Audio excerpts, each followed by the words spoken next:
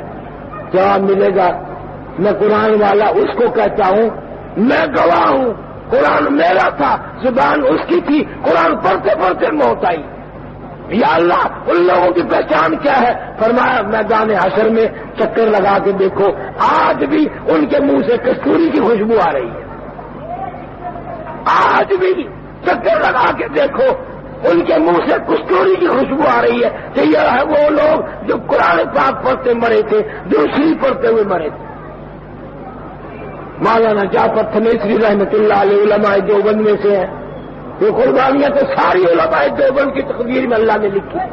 قربانی دینوں نہیں ہے اور قربانی کون دے؟ آؤ مقابلہ کرو، اپنے بزرگوں کو لاؤ، اپنے بڑوں کو لاؤ اور میرے بڑوں کو لاؤ، مقابلہ کر کے دیکھو کہ قرآن پہ جان کس نے دی ہے، اسلام پہ جان کس نے دی ہے۔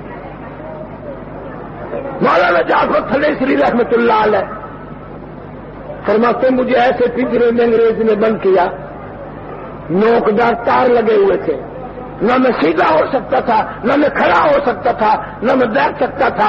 میں نے یہ فیصلہ کر لیا ہر حال میں، ہر سانس میں درود پاک پڑھوں گا، میں درود شریف پڑھتا پڑھتا مر جاؤں گا۔ فرماتے اچانک مجھے چکر آیا، میں نوکدار تاروں پہ گرا، ادھر مجھے مدنی کریم صلی اللہ علیہ وسلم کی زیارت ہو گئی، خواب میں نہیں، جی پہ جاگتے سامنے زیارت ہو گئی۔ اور میں یوں کہتا ہوا پھرا ساری زندگی لیے پھرتی ہے بلبل، لیے پھرتی ہے بلبل، چونچ میں گل اور ڈھونڈتی ہے شہید ناز کی تربت کہاں ہے۔ فرمایا ساری زندگی اب سوچ رہا اے کاش وہ پنجرا پھر آئے، پھر وہ کوڑے لگے اور پھر نوکدار تار لگے اور پھر مجھے سنبھل کیا جائے اور پھر میری دوسری پڑھتے پڑھتے حضور کریم صلی اللہ علیہ وسلم کی زیارت ہو۔ اتنا مزہ اس میں آتا ہے، خدا کی قسم ساری دنیا کی لذت ایک طرف، امام الانبیاء صلی اللہ علیہ وسلم کی دیدار اور زیارت کی لذت ایک طرف۔ سعد بن ربی رضی اللہ تعالی عنہ جوان صحابی ہے، جہاد ختم ہوا، زخمیوں میں نہیں ملتا، شہیدوں میں نہیں ملتا، غازیوں میں نہیں ملتا۔ کسی کو ماں یاد کرے گی، کسی کی دھی یاد کرے گی، کسی کی بہن یاد کرے گی، کسی کی گھر والی یاد کرے گی۔ سعد بن ربی رضی اللہ تعالیٰ عنہ کو حضور صلی اللہ علیہ وسلم مدینہ پاک میں یاد فرما رہے اور رو رہے ہیں، میرا سعد بن ربی کہیں نہیں ملتا، گیا کہاں ہے؟ دو جوان صحابیوں کو حکم دیا کہ پہاڑ کی چوٹی پہ کھڑے ہو کر آواز لگاؤ، سعد بن ربی تجھے امام الانبیاء صلی اللہ علیہ وسلم نے بلایا، حضور بلا رہے ہیں تجھے۔ محدثین نے لکھا ایک غار میں سے دھیمی دھیمی سی آواز آئی، میں چل نہیں سکتا، تم آ جاؤ، میرے قریب آ جاؤ۔ یہ دونوں حضرات پہنچے، 80 کے قریب زخم ہے، لہو ٹپک رہا ہے، خون رس رہا ہے، اور کہنے لگا مجھے اٹھا کے لے کے چلو۔ میں اب کہاں جائے گا؟ بیوی سے ملنا ہے؟ کہا نہیں۔ بچوں سے ملنا ہے؟ فرمایا نہیں۔ کیا ہے؟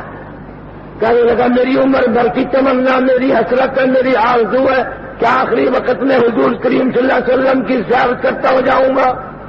مجھے اٹھا کے لے کے چلو۔ ادھر امام الانبیاء سب کہہ دو صلی اللہ علیہ وسلم کو بتا دیا گیا، سعد بن ربیع مل گئے، مدینے سے باہر تشریف لے چلے۔ کسی نے پوچھا یا رسول اللہ کہاں؟ فرمایا سعد بن ربیع ملنا چاہتا ہے، کچھ میں چلوں گا کچھ وہ چلے گا، فاصلے کم ہو ہی جائیں گے۔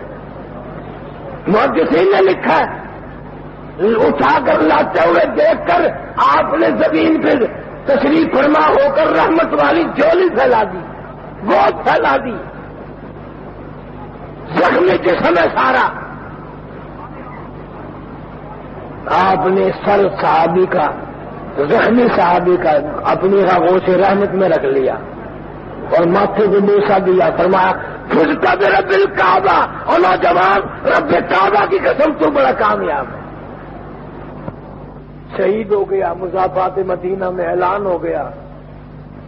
خدا کی قسم محدثین نے لکھا ہے کہ صدیق اکبر رو رہے تھے، کاش یہ موت میری ہوتی، نبی کی گود میں دم میرا ٹوٹتا، میری جان نکلتی۔ فاروق اعظم روئے، عثمان بن نورین روئے، خالد بن ولید روئے، جلیل القدر صحابہ رو رہے ہیں۔ جنازہ حضور کریم صلی اللہ علیہ وسلم نے پڑھایا۔ جنازہ پڑھنے کے بعد ابو ہریرہ کہتا ہے کہ حضور کریم صلی اللہ علیہ وسلم کو میں نے دیکھا ایڑیاں اٹھا کر پنجوں کے بل زمین پہ چل رہے ہیں تنگی سے۔ ابو ہریرہ کہتا ہے میں نے پوچھا یا رسول اللہ کانٹے نہیں، روڑے نہیں، پتھر نہیں، یوں کیوں چل رہے ہو؟ فرمایا انی ارا ما لا ترا، جو میں دیکھوں تم نہیں دیکھ سکتے۔ اس نے اللہ کی راہ میں جان دی، 80 کے قریب زخم کھائے، میری گود میں دم توڑا، میں نے جنازہ پڑھایا۔ سعد بن ربیع کا جنازہ پڑھنے کے لیے آسمان سے اتنا نوری فرشتہ آیا ہوا تھا کہ چاروں طرف قدم رکھنے کی گنجائش نہیں، چاروں طرف اتنا نوری فرشتہ ہے تو پورا قدم نہیں رکھا جا سکتا۔